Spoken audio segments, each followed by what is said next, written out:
there, Skeeter. But anyway, so we go over there. We kind of introduced ourselves, you know. Finally, one of those fellas said, he said, so, what are y'all doing out here? And Skeeter said, oh, yeah. He said, we're doing a little research. He said, we're working on our doctoral theses.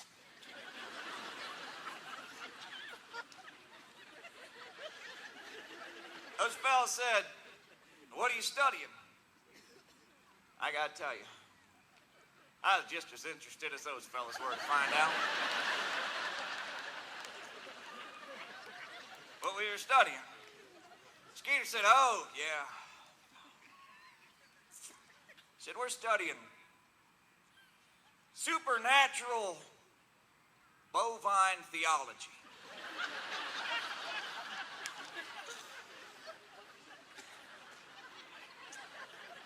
He said, we're studying the great cow goddess, Montina.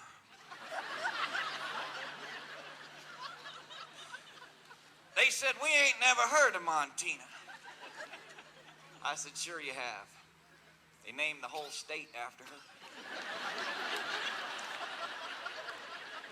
Not this state, you understand? Montana doesn't work with this state. This state was named after Tina, who's Montina's sister. Got a beehives and seagulls. So Skeeter went on to explain the doctrine and dogma of the great cow goddess Montina.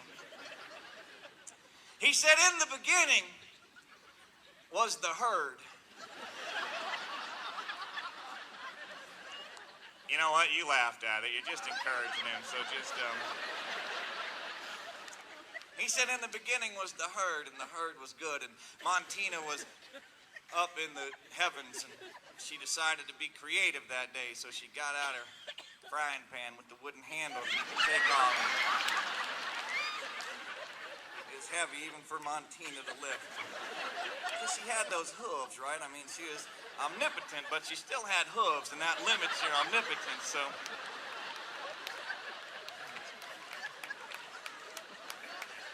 I hope somebody wrote that down. Andy, did you get that for me? You got that little recorder thing with you? Say it there, ungulate omnipotence. And then, so she created the universe and all its vast wonders and the constellations and the black holes and the solar systems.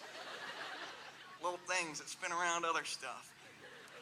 She created our solar system. She created our planet. She created the planet Earth, Montina did, Skeeter explained. And then Montina was a little bit lonely, Skeeter explained, so she decided to create herself some company. So she created the first two cows. She created Botox and Bowtie. She placed them down in the Garden of Eden, or Pasture of Eden, I'm sorry, that's a different story. Pasture of Eden. Montina gave them domain over all the pastures and grasses of the earth and told them that they could do whatever they wanted except go and drink from the pond of life. Well, Botox and Bowtie had a good time for a little while, Skeeter explained. But he said, you know, they were both cows, they were both females, and here's when he winked, you know, real obvious, so everybody knew what was coming next was a joke. And he said, that's the difference between this and the Adam and Eve story. He said, there's no bull in this story. And so... that joke's illegal in Georgia. That's not funny. That was my impersonation of Andy. That's not funny. So they ran out of things to do, so they decided not because they were women, because not the women can't think of things to do. It just progresses the story if they get bored, so they can go down to the pond of life. So they went down to the pond of life, and when they got there, there was a frog down there. Now, this was no ordinary frog. Of course, you've already figured out this was one handsome, smooth-talking bullfrog, and that frog said, if you kiss me, I'll turn into a bull prince. Well, you know, nowadays, women don't fall for that line, but back then, they were the first two cows. They didn't know any better, so they kissed him, and sure enough, he turned into a prince, and he proceeded to show them some things they wouldn't have thought of on their own, and pretty soon they were with calf. And when Montina got word of that, you know, she was pretty upset. She came down there to straightened some stuff out down there in the pasture of Eden, and she, couldn't find Botox and bow ties. She called for them, and finally they came out, and she said, "Where you been?" They said, "We've been hiding." And she said, "Why were you hiding?" And they said, "Because we were naked and ashamed." And she said, You're not naked, you're cows." She was a teaching God, and she wanted to educate them. But she was still upset. Like any good teacher, she was willing to impart knowledge, but also punishment. So she kicked them out of the pasture of Eden, Skeeter explained, and told them that from that point on, they would be ruled over by men in big hats with pointy little boots. And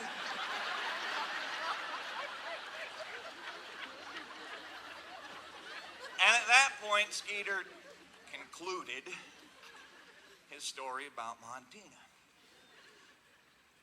And there was a moment of silence as we all contemplated that. You could tell one of those guys was thinking, so if the creator of the universe is a cow, and that's probably why the moon is made out of cheese. Because that's about the level those fellas were at. But the other guy said, well, he said, that herd of cows out there. He said, well, how come y'all are studying that out here? And I said, oh, that's because we believe that herd of cows, right over there, might be the sacred remnant of the original herd of Botox and Bowtie. And they said, well, are they protected by federal law or something? Skeeter said, they're protected by a force far greater than federal law. They're protected by the great cow goddess Montina. They said, what would happen if you tried to tip one? I said, you didn't, did you?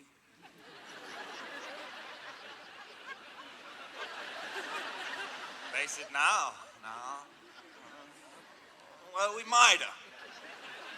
Skeeter said, well, the only thing you got going for you is at least there was no bluff-a-low out in that field. And they said, oh, there was a buffalo, because they're the ones that misunderstood, not Skeeter. He said it right the first time, so just strike that from the record. He said, at least there was no bluff-a-low out in that field. And they said, oh, there was a buffalo. And Skeeter said, no, not a buffalo, a bluff-a-low. They said, what's a bluff-a-low? Skeeter said, a bluff-a-low is the great spirit that Montina sends to watch over her herd.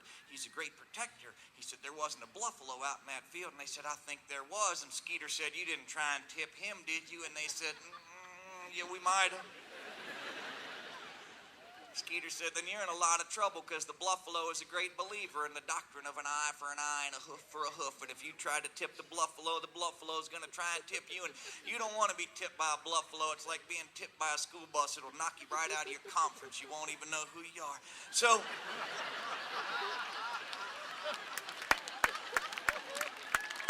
they said,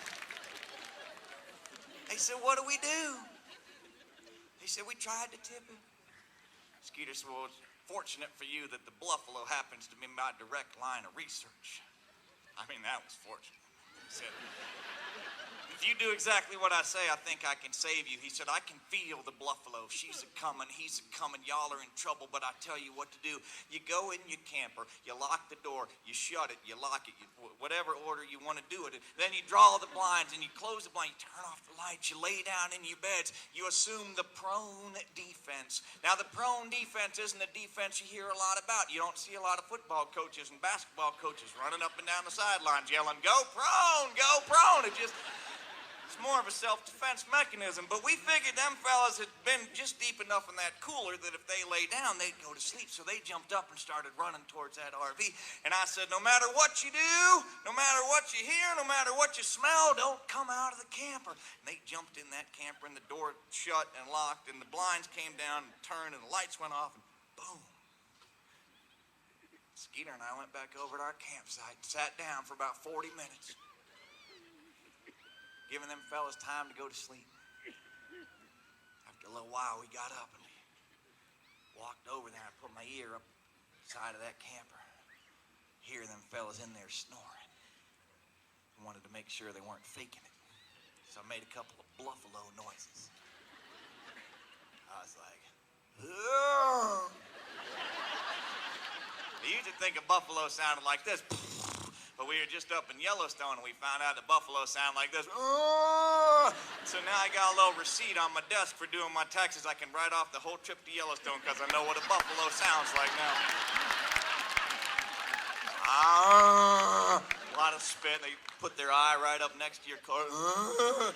So I made buffalo noises, bluff-a-low, but they didn't know what an accurate bluff-a-low noise was because they'd never been to Yellowstone, even though they lived in Flathead County. But it didn't matter because they just didn't pay attention. And so they didn't wake up. That's the important part. So we put our plan into action. I took a piece of firewood and I found what I thought was the middle of the frame of that 50-foot RV. I laid that piece of firewood down there. Skeeter got out his hydraulic jack. Now this is a dandy of a jack. It'll go up about 4 feet in about 30 seconds. He laid that on that piece of firewood. He started to crank that thing up, and pretty soon that camper started to lean over just a little bit. And we heard the unmistakable bump, thump, thump, thump, the sound of a very drunk man rolling out of his cot, and now across the inclined floor of his camper screaming, "Oh no, the bluff-a-low, the bluff-a-low!" I put my hands on the side of that camper. I started rocking it back and forth. We were going to do a little camper tip, and now it's harmless. Got that thing going, and just as I hoped, it fell, and it fell right over into that cow pasture. And apparently buffaloes do not like large white rectangles falling into their pasture in the middle of the night, because that buffalo scraped the ground a couple of times and shot off across that field toward that camper, toward the roof of that camper. And you can be sure, if there's anything you can be sure of in this lifetime, it's that the engineers who design RVs never once stop to ask themselves,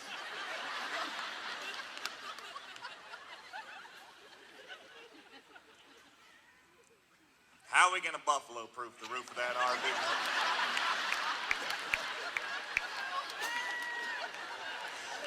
That buffalo went through the roof of that RV like a bullet through a bucket. You could hear it bouncing around inside. It sounded like a little ball inside of a spray paint can. And now those fellas were coming out of the windows that were on the roof. Now on the roof, was the side, but now it's the roof of that can. It was Newton's first law, or third law in action. There was an equal and opposite reaction. They were climbing out going, "The bluff-a-low, the bluff-a-low." Skeeter said, "Save yourself!" They said, "What do we do?" And Skeeter said, "Take off all your clothes." Men in extreme emotional distress will do amazing things. 3 pair of underwear went flying through the sky. I said, "Do the dance of the bluff-a-low." And they said, "What's the dance of the bluff-a-low?" And I did my best Kevin Costner from Dances with Wolves. Pretty soon, there they were.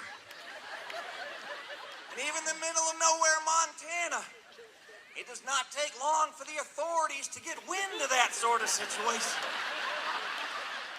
Pretty soon, there was a phalanx of police vehicles coming down the road, and Skeeter and I just drifted back to our campsite, got in our sleeping bags, and we lay there, listening to the sweet, melodious sounds of 3 very drunk, very naked, very handcuffed men trying to explain to a very humorless sheriff just exactly why they were doing the naked dance, the bluff-a-low, on the side of their camper in the middle of the night.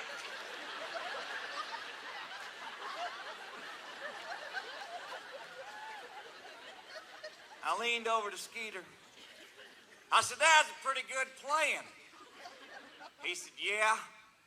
He said, "I sure turned that summer assault vehicle into a somersault vehicle." Come to the festival tomorrow. Thank you.